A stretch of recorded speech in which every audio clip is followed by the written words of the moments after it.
नमस्कार। मैं राजेश कुमार तिवारी। आज के इस नए वीडियो में मैं ये बताना चाहता हूँ, जैसे कि कमेंट आते रहते हैं कि संतान प्राप्ति के उपाय बताइए। तो सबसे पहले तो ये मैं बता दूं कि संतान प्राप्ति के उपाय नहीं होते हैं, तरीके होते हैं। उपाय इसलिए नहीं होते क्योंकि संतान प्राप्ति ये इंसान के बस में नहीं है, ये भगवान की देन है और भगवान के ही बस में है। क्योंकि हानि लाभ जीवन मरण जस अवजस विधि हाथ। हानि कब किसको किस तरह से होना है वो विधि में लिखा हुआ है, वो अपने हिसाब से होगा। लाभ आपको अपने आप ही हो जाएगा। आप ऐसा कर्म अपने आप ही करोगे, मार्गदर्शन भगवान देगा कि अपने आप अच्छा कार्य करने लगोगे और आपको लाभ की प्राप्ति हो जाएगी। और जीवन कब किसका जन्म कहाँ किस स्थान पर कैसे होना ये भी ईश्वर के हाथ में है। मरण भी सब ईश्वर के हाथ में है।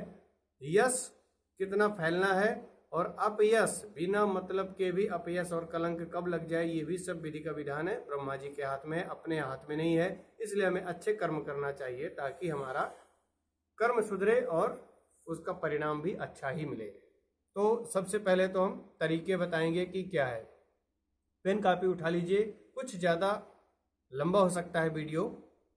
तो हमें क्या करना है, सबसे पहले पुत्र प्राप्ति के उपाय में संतान गोपाल मंत्र होता है, चाहे आप उसको डाउनलोड कर लीजिए, उसको लिख करके भगवान लड्डू गोपाल की एक प्रतिमा रखिए या फोटो रख लीजिए या मूर्ति रख लीजिए। मूर्ति रख लेते हैं तो ज़्यादा ही अच्छी बात है, उनकी पूजा करिए। वहीं एक संतान गोपाल मंत्र लिख करके रख लीजिए, उसकी भी पूजा करिए। पति पत्नी दोनों बड़े प्रेम से नहा धो करके शुद्ध अवस्था में संतान गोपाल मंत्र का जप करें। जप कर सकते हैं तो ठीक है, नहीं कम से कम 8 बार या 11 बार जरूर, उसमें ज़्यादा कुछ नहीं है। देवकी सुत गोविंद वासुदेव जगतपते देहि में तनयम कृष्ण त्वामहम शरणम गतः, इतना ही है।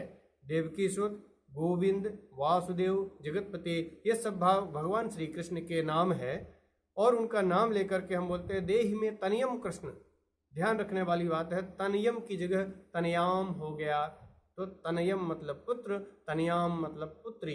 तो जिसकी भी आपकी कामना करना हो तो तनयम या तनयाम कर सकते हैं। संतान गोपाल मंत्र का बिल्कुल अच्छी तरह से पाठ करें। चौपाई है रामचरितमानस की, कुछ सिद्ध चौपाइयां हैं। सुफल मनोरथ हो ही तुम्हारे, राम लखन सुनि भय सुखारी। पति इस चौपाई को हमेशा सुबह शाम 8-8 बार पढ़े। पत्नी कौन सी पढ़े, सुन सिय सत्य आशीष हमारी, पूजहि मन कामना तुम्हारी। पत्नी इस चौपाई का सुबह शाम पाठ करे शुद्ध अवस्था में। और हो सकता है तो सुबह शाम भगवान के जन्म के समय की जो स्तुति लिखी गई है बालकांड में, गोस्वामी तुलसीदास जी ने लिखा है, वह प्रकट कृपाला दीन दयाला कौशल्या हितकारी, ये वाला अगर गा सकते हैं निश्चित ही 90% चांसेस है कि 3 महीने के अंदर आपको संतान की प्राप्ति अवश्य हो जाएगी। लेकिन उसके लिए कुछ नियम और मैं बताऊंगा कि क्या क्या आपको करना पड़ेगा। संतान गोपाल मंत्र पढ़ें, ये 2 चौपाइयाँ बताया है ये पढ़ें, और भय प्रकट कृपाला दीन दयाला कौशल्या हितकारी ये वाली छंद पढ़ें।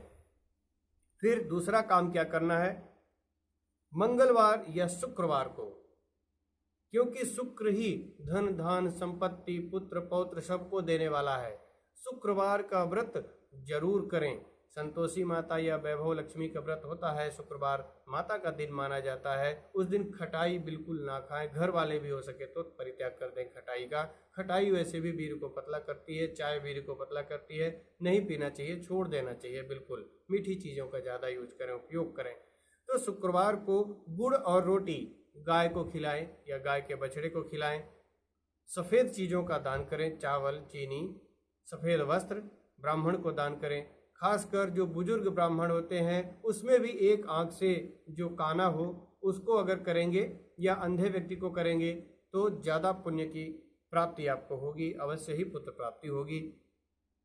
तो हमेशा क्या करना है, शुक्रवार और मंगलवार को ये उपाय जरूर कर लेना है। शुक्रवार का व्रत भी करना है। पितरों को अपने खुश रखना है। पितृ मतलब जीवित पितृ, पिता माता जो हैं ये भी जीवित पितृ हैं। इनको दुखी करके आप सोचो कि श्राद्ध कर लें, हम पिंडदान कर लें, तो ऐसा कुछ नहीं होता है। माता पिता और बुजुर्गों की सेवा करें, इनको खुश रखें। अगर ये खुश नहीं है तो पितृदोष लगता है और तब तक आशा नहीं करना चाहिए कि हमें संतान की प्राप्ति होगी अगर माता पिता हमसे खुश नहीं हैं या हमारे पितृ देवता हमसे नाराज हैं। घर में तुलसी, पीपल, केला गमले में लगा करके रखें। सुबह शाम नित्य आरती पूजा इनकी करते रहें, अवश्य ही पुत्र प्राप्ति हो जाएगी। फिर सबसे मुख्य बात यह है कि चिंता ना करें। चिंता जो तनाव होता है, तनाव से हमारी मांसपेशियां बिल्कुल संकुचित हो जाती हैं और दबाव पड़ता है शरीर में, जिससे हमारे एग हैं, स्पर्म हैं, वो डेड हो जाते हैं, मर जाते हैं। जब हम टेस्ट कराते हैं तो डेड वाले ज़्यादा होते हैं, एक्टिव कम मात्रा में मिलते हैं। इससे हमें खुश रहना चाहिए, किसी के बहकावे में, किसी की बातों में, किसी के ताने में, व्यंग में आकर के अपने आप को टेंशनाइज मत करें, खुश रहें। हो सकता है घर से थोड़ा दूर रहें, ना कोई जानेगा, ना कोई पहचानेगा, ना ही कोई कुछ बोलेगा। तो गर्भाधान संस्कार करना है। वो क्या होता है? 16 संस्कारों में पहला संस्कार वही है। पूजा पाठ करें, भगवान का नाम लें।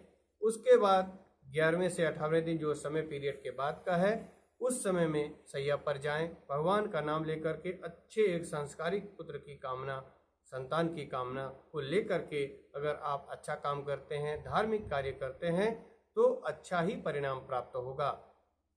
फिर सबसे मुख्य बात क्या है? मांसाहार छोड़ दे। कारण कब्ज होगा। जब तक कब्ज रहेगा पेट में, तब तक आप सफल नहीं हो पाएंगे।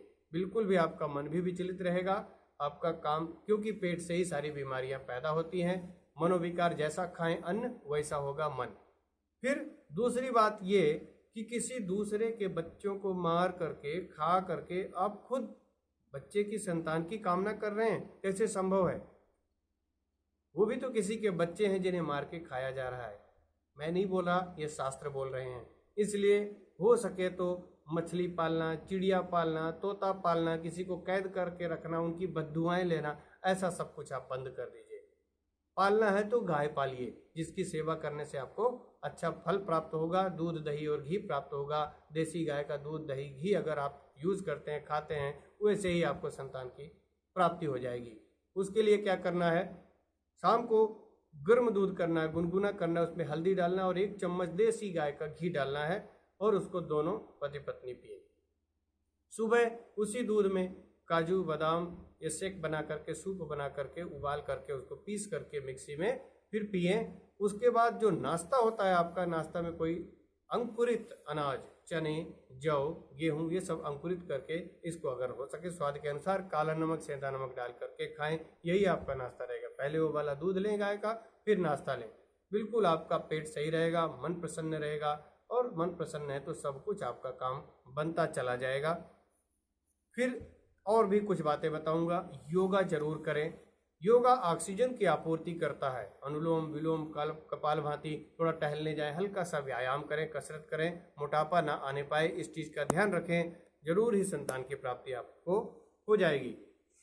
पति बरगद का जो दूध होता है, उसको एक बतासा आता है, बतासे में निकाल करके रखें, और सुबह सुबह ज्यादा दूध निकलता है, 2 बतासे बिल्कुल जब भीग जाए, इतना बरगद का दूध उसमें टपका ले, फिर खाए। उससे हमारे जो शुक्राणुओं की, स्पर्म की वृद्धि होती है और वो मजबूत होते हैं। एग को वेधने में ज्यादा उनको आसानी होती है। इस तरह से कई भी ऐसे उपाय हैं, लेकिन इतने उपाय बहुत हैं। एक सलाह अलग से मैं देना चाहता हूँ, तब तक के लिए अनाथ आश्रम में जाएं या कि कहीं और जाएं, बच्चे गोद ले लें। अगर बच्चा गोद लेंगे तो उस अनाथ को नाथ मिल जाएगा, उसकी परवरिश हो जाएगी, वो खुश रहेगा। उसकी दुआ से हो सकता है आपको अपना बच्चा भी प्राप्त हो जाए, और ये भी एक बच्चा ही है। लेकिन हम लोगों की सोच ऐसी है, गलत सोच है। जब हमारे पेट से पैदा नहीं हुआ हमारा मोबाइल, हमारा घर, हमारा मकान, हमारा गाड़ी, बंगला, तो भी बोलते ये मेरा है, ये मेरा है, ये मेरा है। तो बच्चे के लिए क्यों हम ऐसा सोचते हैं कि वो पेट से ही पैदा हो तभी मेरा कहलाएगा? वो भी मेरा ही है। आप गाय, भैंस, कुत्ता कुछ भी पालते, कितना लगाव हो जाता है उससे। तो जब आप एक इंसान को पालेंगे, वो आपकी मदद कर रहा है, हेल्प कर रहा है, आपको प्यार दे रहा है, आपसे प्यार पा रहा है, तो वो आपका संतान ही है, बच्चा ही है। पेड़ एक जरूर लगाएं। पेड़ बच्चों के समान ही होते हैं। बरगद का पेड़ लगा दें, वो अमर होता है, कभी नष्ट ही नहीं होता। अक्षय वट आज भी इलाहाबाद में है, प्रयागराज में। तो पेड़ पौधे आप लगाएं, आपका नाम वैसे भी चलेगा। उस पेड़ पौधे से कई पशु, पक्षी, राही सब लोग ऑक्सीजन लेंगे, आश्रय लेंगे, सहारा लेंगे और आपको भी पुण्य की प्राप्ति होगी। इस तरह से आप अगर ये उपाय करते हैं तो 99% आपको संतान की प्राप्ति जरूर होगी। बहुत बहुत धन्यवाद। नमस्कार।